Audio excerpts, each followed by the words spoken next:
Good morning students, नवांकुर डिजी lesson में आपका स्वागत है। आज हम इलेक्ट्रोस्टैटिक की फर्स्ट चैप्टर में आगे पढ़ते हैं। सबसे पहले लेते हैं विद्युत flux, electric flux. Electric flux क्या होता है? विद्युत क्षेत्र में स्थित किसी पृष्ठ से अभिलंबवत दिशा में गुजरने वाली कुल विद्युत क्षेत्र रेखाओं की संख्या को उस पृष्ठ से संबद्ध विद्युत फ्लक्स कहते हैं। इसे फाई से प्रदर्शित करते हैं।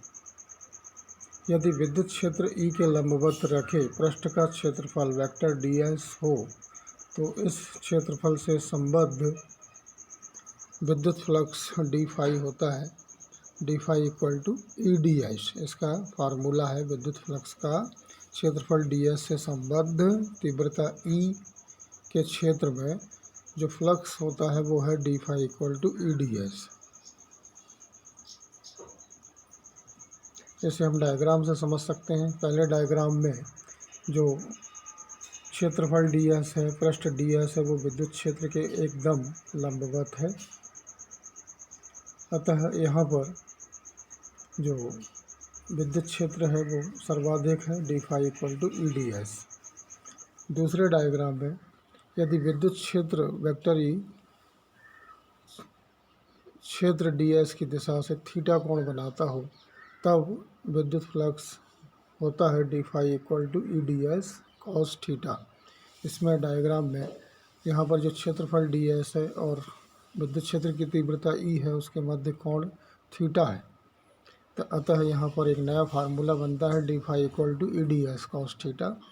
यदि थीटा इक्वल टू जीरो, अब यहाँ कंडीशंस लेते हैं, यदि थीटा इक्वल टू जीरो हो तब D phi equal to E D S cos zero, cos zero की value 1, D phi equal to E D S. इस कंडीशन में जो फ्लक्स होगा वो सर्वाधिक होगा। यदि थीटा इक्वल टू 90 डिग्री तो D phi equal to E D S cos 90 degree, तो D phi equal to zero, क्योंकि कॉस 90 की वैल्यू जीरो होती है।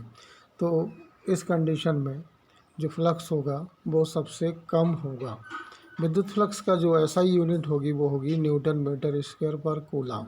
इसका जो डायमेंशनल फार्मूला होगा यानी कि विमीय सूत्र होगा उसे हम बना सकते हैं m1 L3 T-3 A-1। इसके बाद आगे बढ़ते हैं। गॉस की प्रमेय, यह बहुत ही इम्पोर्टेंट थ्योरम होती है इलेक्ट्रोस्टैटिक में। तो सबसे पहले इसके स्टेटमेंट की बात करते हैं। तो इस थ्योरम के अकॉर्डिंग, इस प्रमेय के अनुसार वायु या निर्वात में किसी विद्युत क्षेत्र में स्थित किसी भी आकार के बंद पृष्ठ से होकर अभिलंबवत गुजरने वाली विद्युत क्षेत्र रेखाओं की यानी कि इलेक्ट्रिक फील्ड लाइंस की जो संपूर्ण संख्या है, जैसे हम इलेक्ट्रिक फ्लक्स भी बोलते हैं, पृष्ठ के अंदर उपस्थित कुल आवेश की 1/ε0 गुना होती है।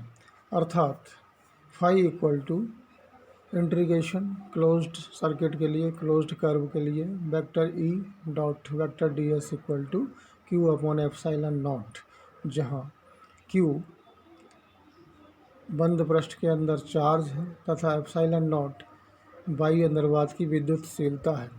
अब इस थ्योरम को हम प्रूव करते हैं। तो प्रूव करने के लिए सर्वप्रथम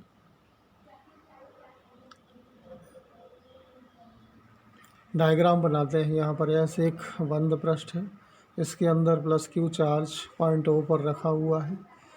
इस पॉइंट Q चार्ज से R दूरी पर हम एक पॉइंट P सपोज करते हैं। इसको घेरे हुए एक छोटा सा क्षेत्रफल ds है जिसकी डायरेक्शन और E की डायरेक्शन के बीच में जो एंगल है वो थीटा है। अब हम यहाँ पर सबसे पहले बिंदु P पर या पॉइंट P पर इंटेंसिटी निकालते हैं। तो यह होगी प्लस Q चार्ज के कारण E equal to 1/4πε0 Q/r², equation number 1। इसकी डायरेक्शन होगी वेक्टर OP की डायरेक्शन में। माना क्षेत्र ds व वेक्टर E के बीच कोण थीटा है, तब क्षेत्रफल वेक्टर ds से संबद्ध विद्युत फ्लक्स होगा d phi equal to E D S cos theta. समीकरण फर्स्ट से समीकरण सेकंड में हम E का मान रखते हैं। तो डी फाई इक्वल टू हो जाएगा 1/4πε0 Q upon R square D S cos theta, 1/4πε0 Q D S cos theta upon R square.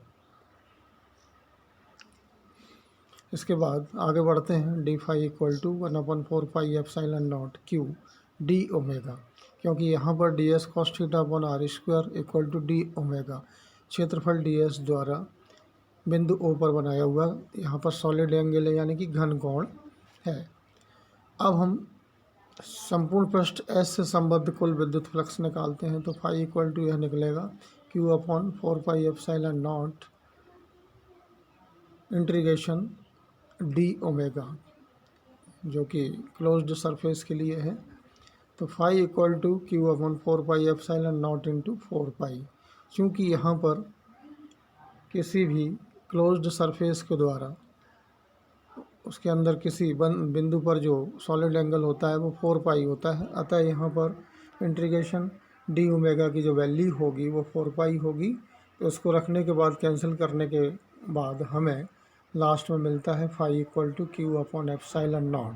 यही गॉस की थ्योरम है, प्रमेय है, जैसा कि हमने अभी स्टेटमेंट में ऊपर देखा था।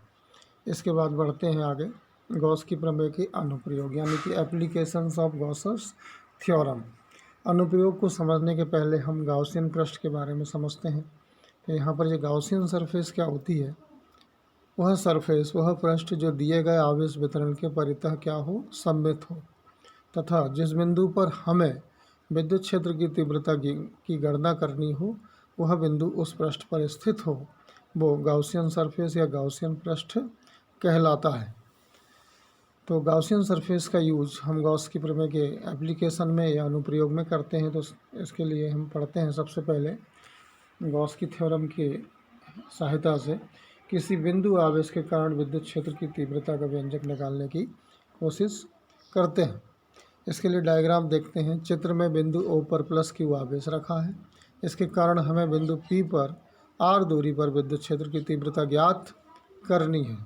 इसके लिए बिंदु ओ को केंद्र मानकर स्मॉल आर त्रिज्या का गोला, जैसे कि हम गाउसियन पृष्ठ कहेंगे, खींचते हैं, जिस पर बिंदु पी स्थित होता है।